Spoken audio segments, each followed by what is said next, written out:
We are now on the last card in the tarot key that equates to the ethereal and physical form of the twin souls. And this card is number 9, the Hermit. And just as the third eye and crown chakra are connected together at the top of the ancient Egyptian number key, so are the sacrum and root chakras connected at the bottom of this key. Many may wonder why such an ordinary card with little symbolism such as the Hermit card can be attributed to such an important and divine number as 9. However, that lack of symbolism and simplicity is in itself symbolic of what this card is revealing. For the Hermit card is showing that the attainment of the Divine Trinity is an inner and individual journey. The soul is now at the bottom gate, ready to make the ascent back to the top, to be returned to perfect wholeness and be crowned with Christ consciousness. However, this journey of each soul must come through walking the inner path and moving beyond each gate by conquering the shadows that keep us bound to the material plane.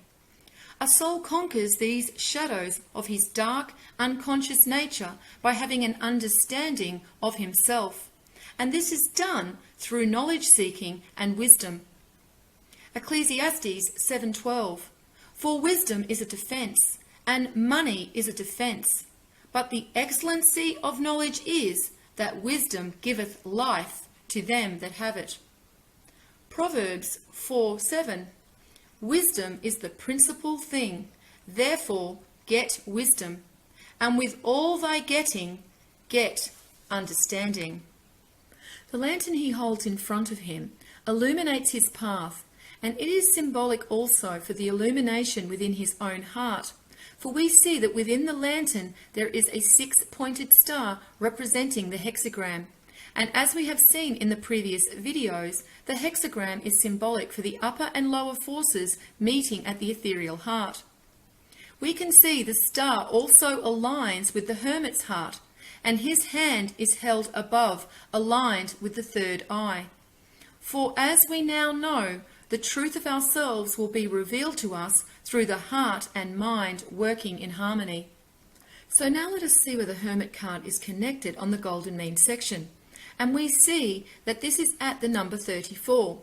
As previously mentioned, this equates to both the sacrum and root chakra on the ancient Egyptian number key.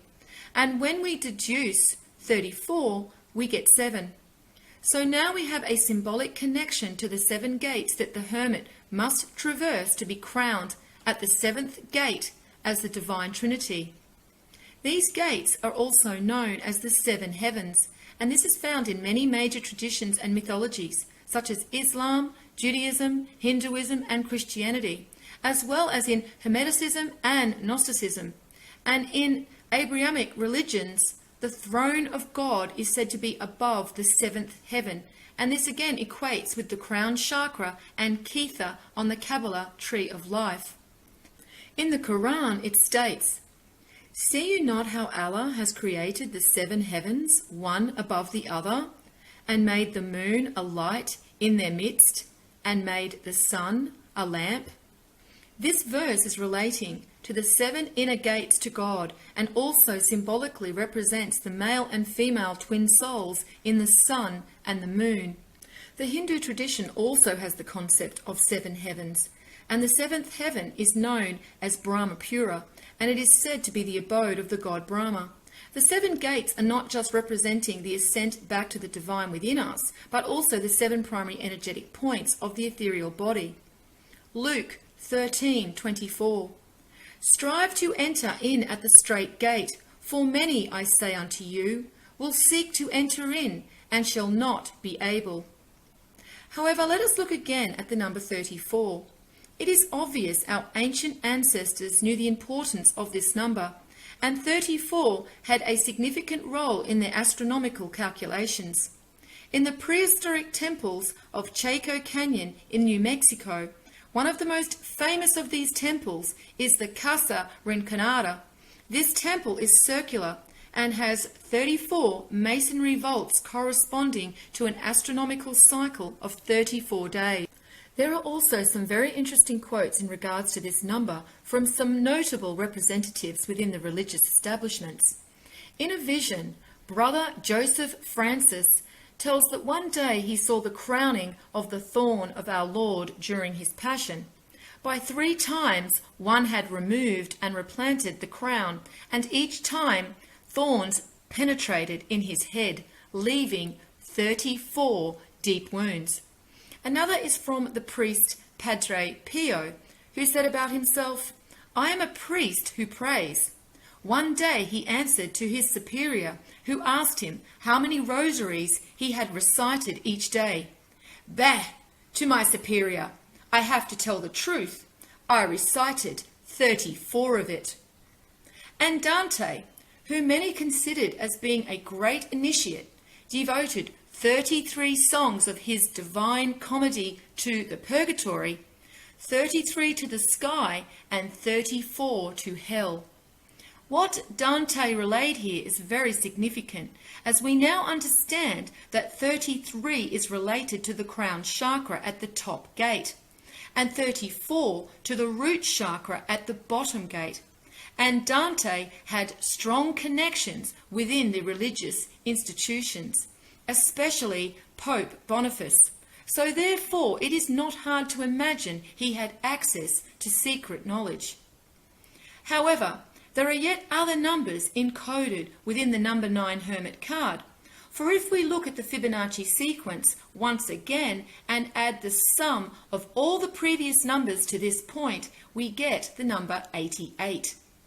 88 is a very important number symbolically, for this is relating to the male and female twin souls. Each 8 is symbolic of the immortal soul, that is to make the ascent through the 7 gates back to God and the divinity within themselves. And when we deduce 88, we get 16, and 1 and 6 are 7. So again we see the ethereal body and 7 gates encoded within this number. In Mandarin, 88 translates to Ba Ba, and it is also interesting to note that the ancient Egyptians called the soul Ba-Tu. 88 is also the time it takes Mercury to orbit the Sun, and we see the connection to Mercury and Hod in the tetrahedron representing the soul on the bottom of the Kabbalah tree of life. We see the numbers 7 and 8 also being interrelated symbolically in number 17, the star tarot card. This card equates to an 8. However, when we look at the stars depicted on this card, there are 7 8-pointed white stars. And if we include the yellow 8-pointed star in the middle, symbolic of the divine, we now have 8 stars with 8 points. And so we also have the number 88 symbolically represented within this card. On the Kabbalah tree of life, the number 9 Hermit card is equated to Malkuth. However, both the root and sacrum energy points are the energetic forces relating to the earthly connection of our ethereal body. In the previous videos, we have already seen the attributes within Malkuth that relate to the tetrahedron representing the Trinity within each soul. Now we will look into the other foundational attributes of Malkuth in relation to the ascent back up the 7 gates to Kether. For one must understand that the Kabbalah tree of life encompasses many different levels of information, all relating to the soul, not only in the physical and ethereal, but also the soul's creation and ascent back to be reunited with the divine. The Sephirot Malkuth sits at the bottom of the tree at the first gate and is connected to the root chakra. In Hermetic and Christian Kabbalah, Malkuth is known as kingdom and is associated with the realm of matter and earth relating to the physical world we exist within. This is the kingdom that emanates from the divine source to be manifest in the material, but is also reflected back up to the source in an infinite cause and effect relationship. As above, so below is reflected into the infinity. This is also shown in the number 10, the number of Malkuth, as 10 is an infinite number when divided by the Trinity. The Kabbalah tree of life is not only representing the soul at the bottom in the tetrahedron, but also the ascent of the soul back through the 7 gates, also depicted on the tree of life at the 7 chakra points.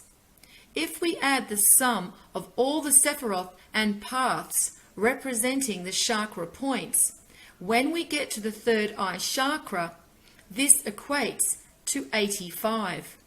And if you add 3 for the Trinity, you get 88. Malkuth is also associated with the world of Asaya, the material plane, and the lowest of the 4 worlds of Kabbalah. These 4 worlds are speaking of the 4 elements of earth also represented in Malkuth: wind, fire, water, and earth. We also see the number 4 is related to the root chakra and foundation, as we have seen in the number 4 Emperor card. The tarot card number 19, the Sun, which is symbolic for the material and purifying of the soul, is also showing this connection to Malkuth, as both 10 and 19 are deduced to a 1. This shows that Malkuth and the Sun are a direct emanation of the One, which represents Ketha or God. On the ancient Egyptian number key, the root chakra is located just above the ankle. Unfortunately, there has been an agenda to keep hidden the correct positioning of this energy point, as without the correct placement of this chakra in energy work, one's true energetic power remains elusive. In the Hindu tradition, the root chakra is shown at the ankle in many ancient diagrams. However, they are continually misinterpreted and place the root at the bottom of the spine. However, in this Chinese diagram, it is clearly showing that the energetic flow moves past the spine down the leg. This new information may not be welcome by many practitioners who have studied energy work and incorrectly use the bottom of the spine as the location of the root chakra. However, the proof can also be found when putting the correct position of the root chakra into practice. In the Hindu tradition, the root chakra is called the Muladhara and is symbolized by a lotus with 4 petals. So we see the number 4, symbolic for foundation, is represented in the symbolism related to this chakra. The god associated with this region is Indra, who is yellow in colour with 4 arms and is mounted upon the white elephant Airavata, who has 7 trunks. In the Rig Veda, Indra is king of gods and a symbol of courage and strength. He is also the god of thunder and rain, and he is the leader of the 33 ethereal Deva gods. Indra also becomes a hermit in one of the stories relayed about him in the Brahma Vaivarta Purana. Ganesha is also another god associated with this chakra, and according to the Laya Yoga, Ganesha resides in the first chakra, called the Muladhara, Mala meaning mane and Adhara meaning base or foundation. The seed mantra for this chakra is I am, and within the Bindu dot it is said Brahma resides. Brahma is the god associated with the life force of the divine source. Brahma is also shown with 4 faces, symbolic for the foundation onto which God consciousness is manifest. Brahma's consort is Dakini, and she is said to be very beautiful with 3 eyes and 4 arms, symbolic of the number 7. And she is also symbolic of the creation forces that emanate from the divine and are manifest onto the physical plane. Tibetan Lama Thubten Yeshi explained the forces associated with Dakini as such. When the completion stage practices have been mastered and we have gained control over our subtle energy winds and so forth, there will come a time when the Dakas and Dakinis will come. Physically embracing such a consort is necessary to bring all the pervading energy winds into the central channel, a prerequisite for opening the heart center and experiencing the profoundest level of clear light. In other words, just as when the student is ready, the teacher appears, so it is with Dakini once a soul is at the first gate, ready to ascend and walk the inner path of the initiate, represented by the hermit. Dakini is the energetic force that embraces and guides each soul. However, once again, we see it is an open heart that illuminates the path and guides the soul. And we see this is also relayed in the Hermit card with the lantern held at the heart chakra.